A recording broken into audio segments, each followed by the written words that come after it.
I'm a man of routine and structure, a practical man. I've spent a lifetime dismissing tales of the supernatural and otherworldly as nothing more than figments of overactive imaginations. Taxes, debt, my deteriorating health, the relentless grind of the corporate machine. These are the monsters I'm familiar with. The monsters I've battled every day of my adult life. These monsters keep me awake at night, staring at the ceiling while the rest of the world slumbers. It was on a night much like any other when the first crack in my carefully constructed worldview appeared. I'd been wrestling with a particularly stubborn issue at work, one that was going to take weeks to solve. Stress gnawed at me, and every ticking second seemed to echo the ticking of my heart, an unsteady, erratic rhythm that was a constant reminder of my mortality. Finally, as I listened to one of my favorite YouTube horror narrators, Uncanny Horror, sleep claimed me, though my stress made it more akin to passing out than any sort of peaceful surrender to rest. And then, abruptly, my eyes snapped open. My digital clock glowed with the harsh red of a 3 a.m. wake-up call. Disoriented, I pushed up on one elbow, trying to shake the cobwebs from my brain. I chalked it up to the stress, the late-night caffeine, the high blood pressure, but as I turned to settle back into my pillows, my heart skipped a beat. A figure, a shadow that was darker than the darkness around it, seemed to flicker at the edge of my vision. No discernible features, just an eerie, uncanny silhouette that was too symmetrical, too precise to be a trick of the light. I froze, cold sweat breaking out across my brow. I squinted at the shape, my rational mind racing to catch up. Maybe it was a coat hung on the back of a chair, a weird shadow cast by the lamp, the lingering fragments of a dream. But even as I tried to convince myself, the figure seemed to waver, grow sharper. I could see a body, limbs, a head, all disturbingly elongated, weirdly angular, and for a fleeting second, I swore I saw two bright spots, like eyes reflecting the dim glow of my clock. "Get a hold of yourself," I muttered, my voice a weak rasp in the silence.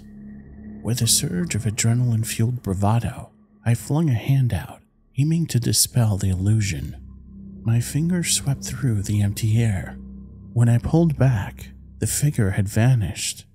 Shaking my head, I muttered a string of curses, berating myself for being spooked by shadows and fatigue.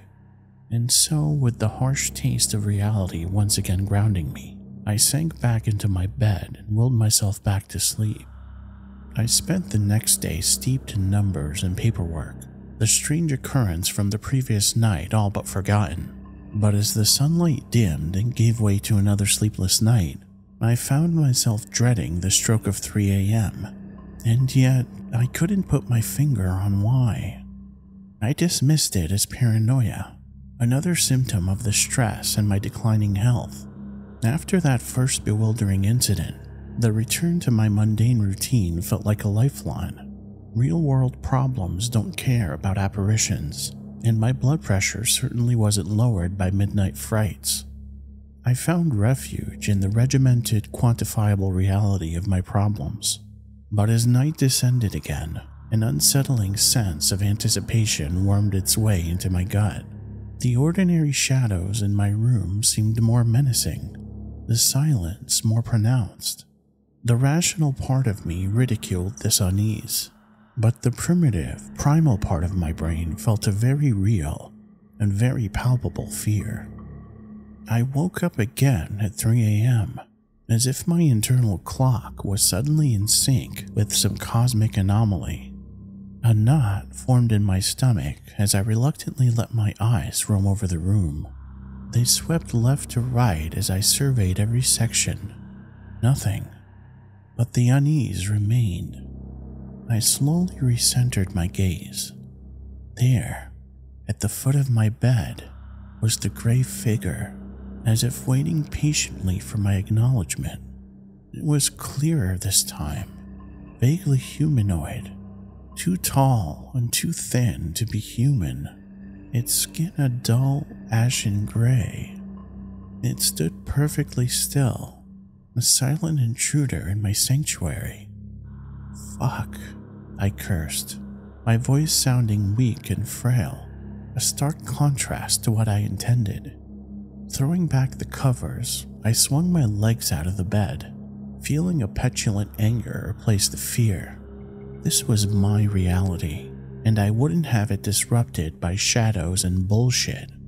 I moved to switch on the bedside lamp, my hand trembling slightly. The room was instantly bathed in harsh, unforgiving light. I turned back to the foot of my bed, ready to confront my hallucination head-on, but the figure was gone. The room was empty, save for the usual mess of papers and the faint aroma of stale coffee. I was alone. A wave of exhaustion hit me then, leaving me feeling more drained than scared. I considered the figure, the fear, the bizarre 3 a.m. wake-ups. It's just the stress, I told myself, sinking back into the bed.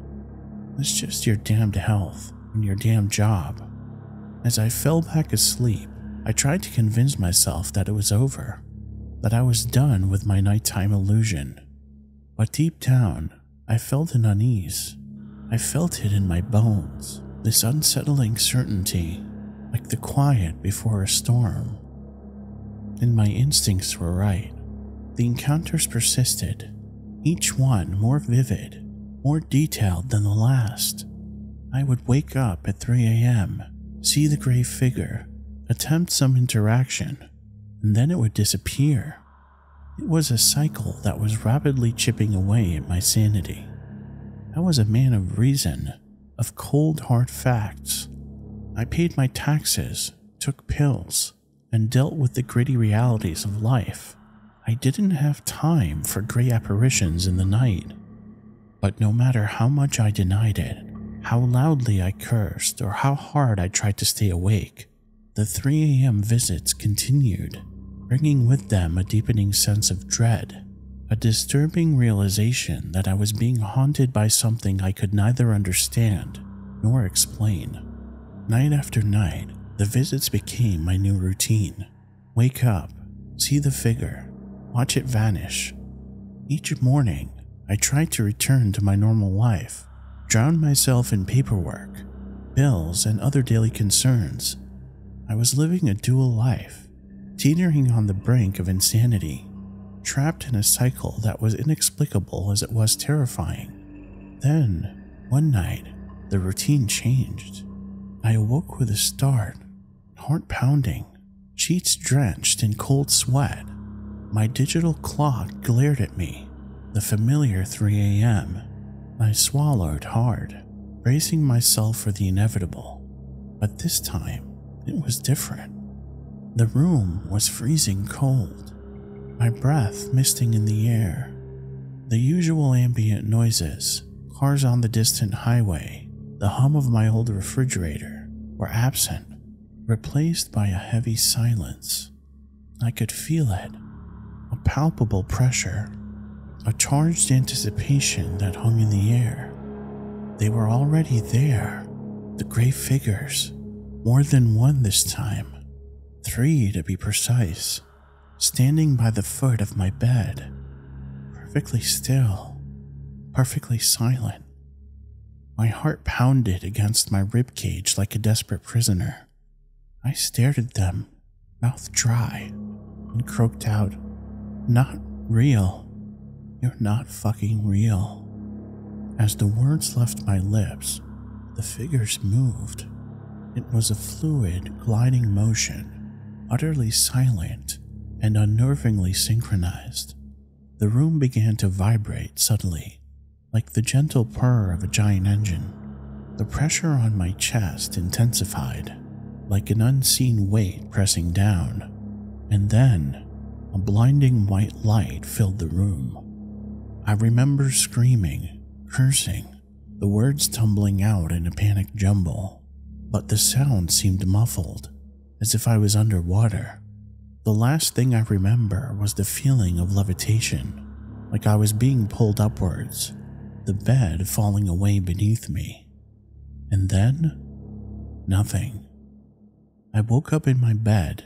The morning sun streamed in through the blinds, casting long golden bars on my rumpled sheets. For a moment, I thought it was over. I thought I had finally woken from the nightmare. But then I looked at the clock. It was 2 p.m. I had never overslept this late before. Dread unfurled in my stomach as I remembered the events of the previous night.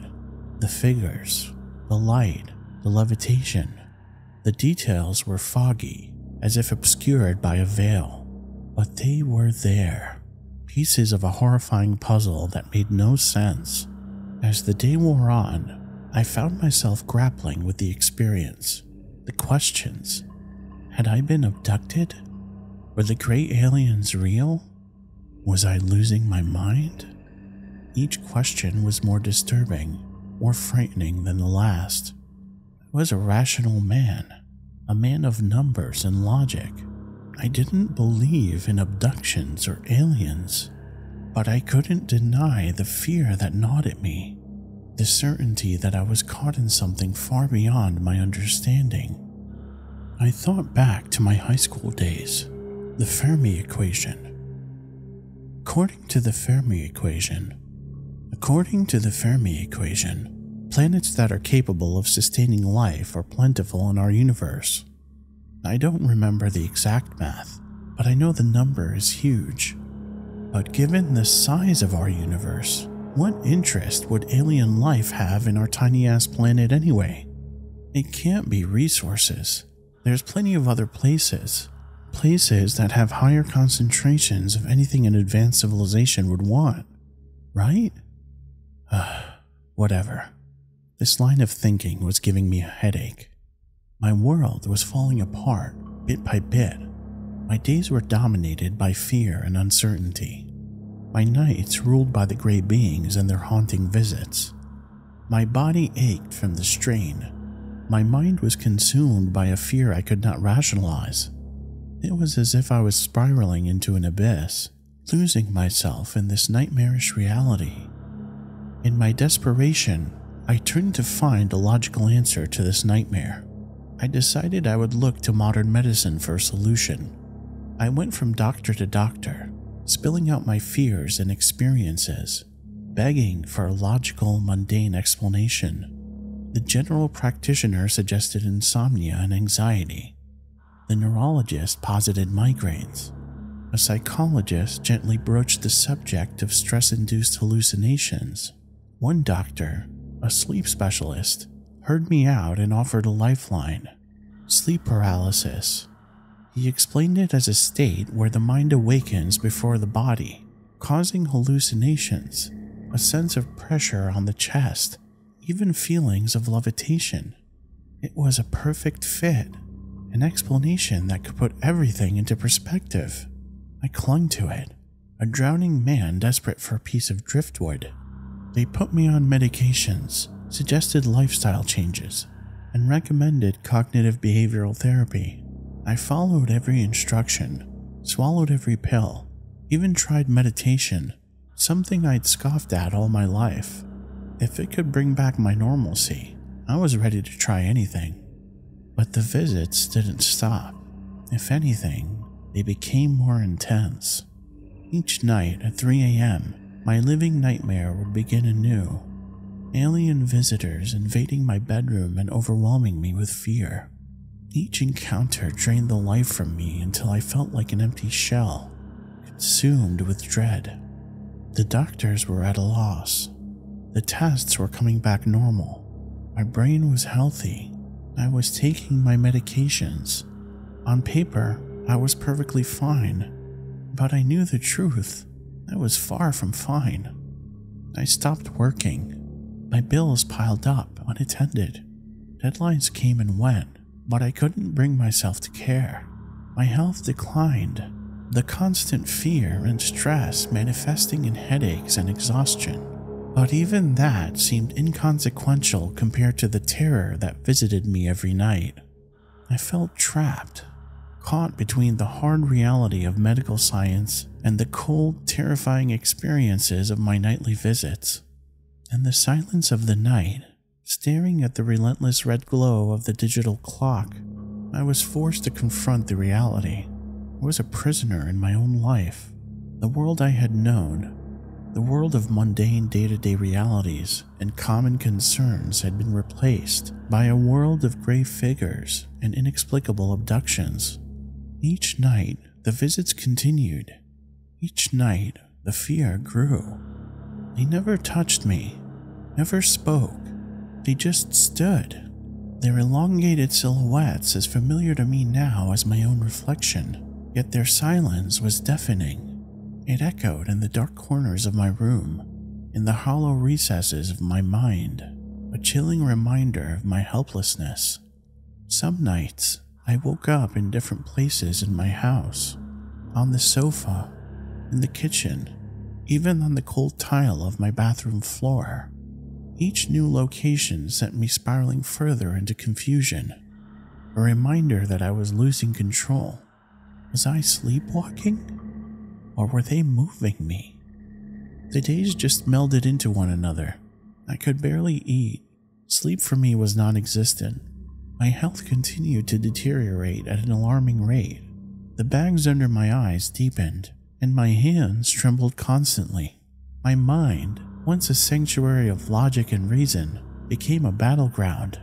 Each attempt to rationalize the experiences only led me deeper into the rabbit hole of terror. I was falling, spiraling, losing myself to the alien invaders who haunted my nights. There were moments when the fear became too overwhelming, when the rational voice in my head was drowned by the sheer terror of my predicament. But somehow I continued to cling on to hope. I didn't know how to fight aliens, but I knew I had to stand my ground. Every night at 3 a.m., I tried to face my fears. I faced the gray beings. I held on to my resolve, onto the hope that I would find answers. One night, everything changed. The figures appeared, their silhouettes familiar yet unknown. But this time, there was something different. They were not alone. Behind them, I saw something that sent a shockwave of fear through my body. It was a towering, dark figure, its shape impossible to discern. It was as if a void had taken shape, a thing so utterly disturbing and incomprehensible that my mind recoiled from it. The gray figures moved aside, and in a moment, it was before me. Its darkness seemed to consume the light of the room, a void in the shape of a being. I felt myself slipping away, my senses overwhelmed by its presence. And then, it spoke. Its voice was like nothing I had ever heard. It was like the sound of stars dying, of black holes colliding, a symphony of cosmic destruction. It spoke in a language I couldn't understand, yet somehow I knew what it wanted. It wanted me. It wanted us. These beings were harvesters. They had come to claim humanity, to take us away to their home planet and use us for their own purposes. Panic surged through me as I realized the truth of it all. The abductions, the visits, the fear. It had all been leading up to this moment. They had been preparing me, conditioning me to accept my fate as a captive. I tried to resist, but it was no use. The being's power was too great. It enveloped me in darkness, and I felt myself slipping away. My mind was consumed by a sense of inevitability, a belief that my fate was sealed. And then, just as suddenly as it had appeared, it was gone. The room was empty once again. The only sound was the sound of my own breathing, but the fear remained. After that night, the 3 a.m. visit stopped, but that creature, It had left behind a bone-chilling understanding.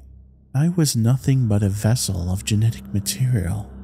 It was a realization that still makes my hair stand up on end and terror surge through me. So be careful if you wake up at 3 a.m. That's when they come, not to enlighten, not to guide, but to harvest.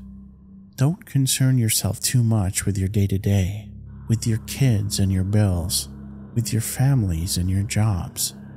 We aren't alone in the universe, and the haunting truth is that we're merely crops in a field, waiting for the harvester. And there is nothing more terrifying than being prey in your own home, waiting for the inevitable under the ceaseless tick of the damning clock. My eyes feel so heavy. I wish I could just sleep for one solid night. As I lie here in bed, staring at the red numbers of my bedside clock reading 3 a.m., a wave of terror washes over me, a cold reminder of my grim reality. They were not done with me. Not done with us. Not yet. The harvest is far from over.